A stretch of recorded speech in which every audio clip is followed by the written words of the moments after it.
What's going on, you guys? It is Corbin Stuckey of AB+Production, and today I'm here to give you a very quick camera tip, but this could be vital in terms of upping your footage to make it more cinematic, or to even up your photography skills. If you just got into photography, you got a new camera, and you're wondering how to improve upon your photos.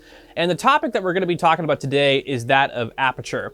Now, this is a huge component in terms of even exposure on your camera. If you're trying to make sure that your images are properly exposed, aperture is one of the three components next to shutter speed and ISO that really makes your pictures just look better. But one of the things that makes aperture stand out from those other two is that aperture is actually responsible for making your backgrounds blurry. So let's say that if you had a subject, like if it was like a person, or maybe you're taking pictures of an item that you're trying to sell online, so you want to showcase pictures of that said item, you are getting that subject in focus, but the background behind them is really blurry. A lot of the times people are trying to figure out when they're watching a movie or looking at some photos that they admire, what is it about these photos and images that makes it stand out and pop? And usually a lot of the times is the background just is blurry and your subject is in focus, and that's one of the key components.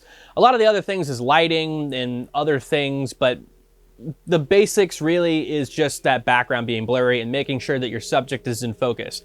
So I'm going to showcase to you guys today what you can do to make your background blurry and what settings that you need your aperture on just to make sure that your subject is in focus. It's the only thing that you're looking at. Everything else in the background is blurry.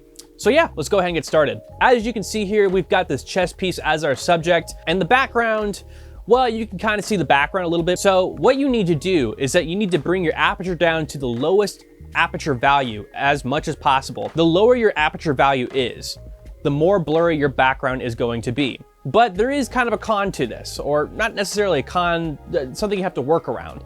So whenever you are bringing down your aperture value to the lowest number possible, ironically, your iris gets bigger. It goes from a smaller hole to a larger hole. And when this occurs, you're actually allowing a lot more light to enter the camera. And when this happens, it overexposes your image. And you don't want to overexpose your image, and you don't want to underexpose your image, which underexposing is making your image darker. So there are a few ways to kind of react this. You could put an ND filter on your lens. They're kind of like sunglasses for your camera, but they cost money. Let's focus on just the camera itself. What can you do within the camera's settings to make sure that the image isn't overexposed?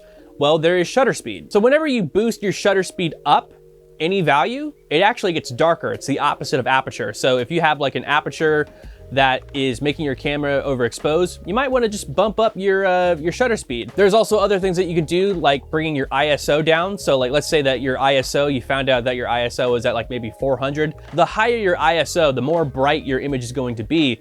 So try bumping down your ISO. The lower your ISO, like you can kind of react that aperture, and you want to get a middle ground. And once you see that you've got that middle ground, it looks great.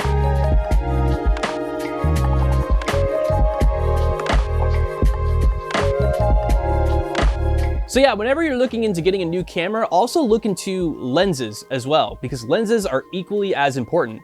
Usually when you're looking at a lens, the aperture values are on the front of the lens, so you can actually see the lowest aperture value that your lens can go down to. I would recommend for starters to get the Nifty 50, because that is a great lens for anyone who's starting photography or even video, mostly photography.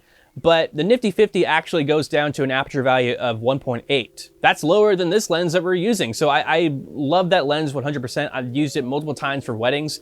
And yeah, that's pretty much it. That's how aperture is super important for your videos, photos, images, and so on. Thank you guys so much for watching. If you have any questions regarding social media or marketing, feel free to contact us through Facebook, Instagram, email, whichever.